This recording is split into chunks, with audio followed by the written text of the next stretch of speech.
Olá! Na aula de hoje estudaremos a história da educação no Brasil e a evolução das nossas constituições. Hoje veremos a Constituição de 1937, 1946, 1967 e a de 1988. Em 10 de novembro de 1937, Getúlio Vargas revogou a Constituição de 34, dissolveu o Congresso e outorgou ao país, sem qualquer consulta prévia, a Carta Constitucional do Estado Novo, de inspiração fascista e com a supressão dos partidos políticos e a concentração de poder nas mãos do chefe supremo do Executivo. Essa carta é datada de 10 de novembro de 37. Entre as principais medidas adotadas destacam-se a instituição da pena de morte, supressão da liberdade partidária e da liberdade de imprensa, anulação da independência dos poderes legislativo e judiciário, restrição das prerrogativas do Congresso Nacional, permissão para suspensão da imunidade parlamentar, prisão e auxílio de exílio, de opositores do governo, e eleição indireta para a presidência da República com mandato de 6 anos. Vale ressaltar que nós estávamos vivendo num período de guerra. E aí, com a derrota da Alemanha na Segunda Guerra Mundial, as ditaduras direitistas internacionais entraram em crise e o Brasil sofreu as consequências da derrocada do nazifascismo. Getúlio Vargas tentou em vão sobreviver e resistir, mas a grande reação popular, com apoio das Forças Armadas, resultou na entrega do poder ao então presidente do Supremo Tribunal Federal, José Linhares, após a deposição de Vargas, ocorrida em 29 de outubro de 1945. O novo presidente constituiu outro ministério e revogou o artigo 167 da Constituição, que adotava o estado de emergência, acabando também com o Tribunal de Segurança Constitucional. Ao fim de 45, as eleições realizadas para a presidência da República deram vitória ao general Eurico Gaspar Dutra, empossado em 31 de outubro de 1946, que governou o país por decretos-leis enquanto preparava-se uma nova Constituição.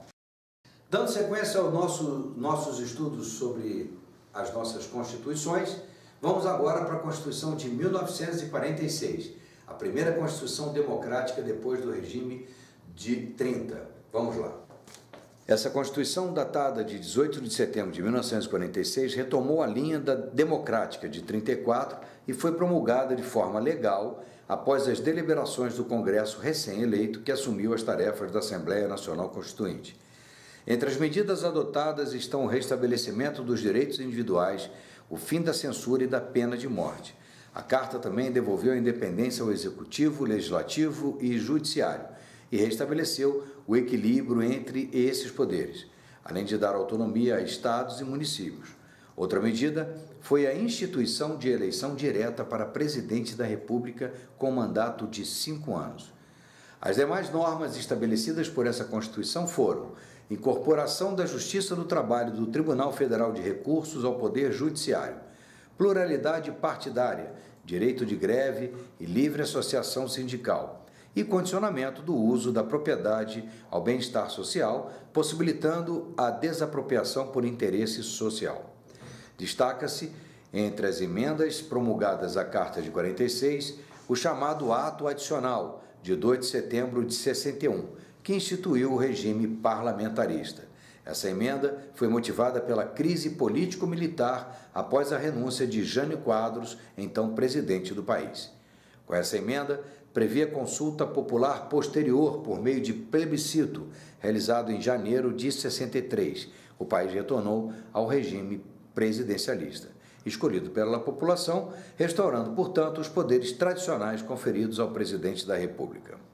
Vejam vocês que após e fim da Segunda Guerra Mundial, o cenário político, socioeconômico e cultural da nossa nação também modificou, gerando, obviamente, como nós já vimos lá anteriormente, quando estudávamos a história da evolução da nossa educação, a modificação consubstancial da nossa Constituição, sendo que, desta forma, a de 46 reestabeleceu os princípios democráticos da Constituição de 34, que foram revogadas por Vargas, que foi revogado pelo presidente Vargas. Então, a de 46, por assim dizer, retoma aqueles princípios básicos democráticos que nós já havíamos experimentado antes, e até redefinindo, ou melhor, recolocando no lugar os princípios de Montesquieu, como a definição tripartite dos poderes, extinguiu a pena de morte e etc.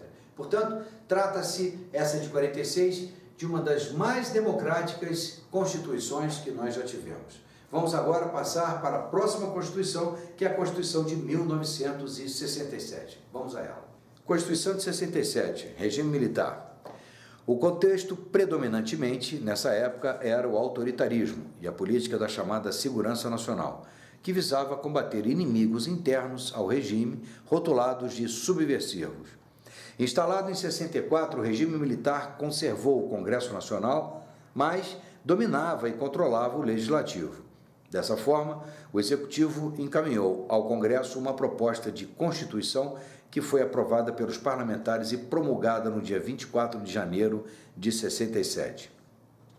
Mais sintética do que sua antecessora, essa Constituição manteve a federação com expansão da União e adotou a eleição indireta para presidente da República, por meio de colégio eleitoral formado pelos integrantes do Congresso e delegados indicados pelas Assembleias Legislativas. O Judiciário também sofreu mudanças e foram suspensas as garantias dos magistrados. Essa Constituição foi emendada por sucessiva expedição de atos institucionais, que serviram de mecanismos de legitimação e legalização das ações políticas dos militares, dando a eles poderes extraconstitucionais. De 64 a 69, foram decretados 17 atos institucionais regulamentados por 104 atos complementares. Um deles, o AI-5, de 13 de dezembro de 68, foi um instrumento que deu ao regime poderes absolutos e cuja primeira consequência foi o fechamento do Congresso Nacional por quase um ano e o recesso dos mandatos de senadores, deputados e vereadores, que passaram a receber somente a parte fixa dos seus subsídios.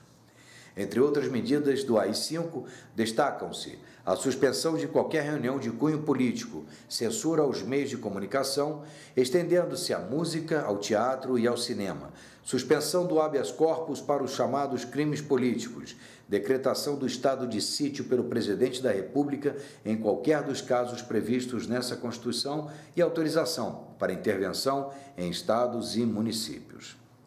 Vejam vocês que com o regime militar, com o golpe militar de 64, a Constituição de 67 precisava dar amparo legal e constitucional aos atos que os militares iriam praticar, e praticaram durante esses 20 anos que nós vivemos de ditadura. Entretanto, a Constituição, como vocês observaram, foi promulgada e não foi outorgada, diferente daquela que Vargas já havia feito. Isso é apenas um detalhe que eu estou acrescentando aqui para o nosso estudo e para o nosso conhecimento. Agora, vamos à nossa sétima e atual Constituição, que é a Constituição de 1988. Vamos lá, está aí no seu material didático, acompanha comigo.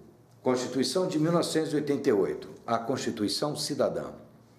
Em 27 de novembro de 1985, por meio da Emenda Constitucional número 26, foi convocada a Assembleia Nacional Constituinte com a finalidade de elaborar novo texto constitucional para expressar a realidade social pela qual passava o país, que vivia um processo de redemocratização após o término do regime militar.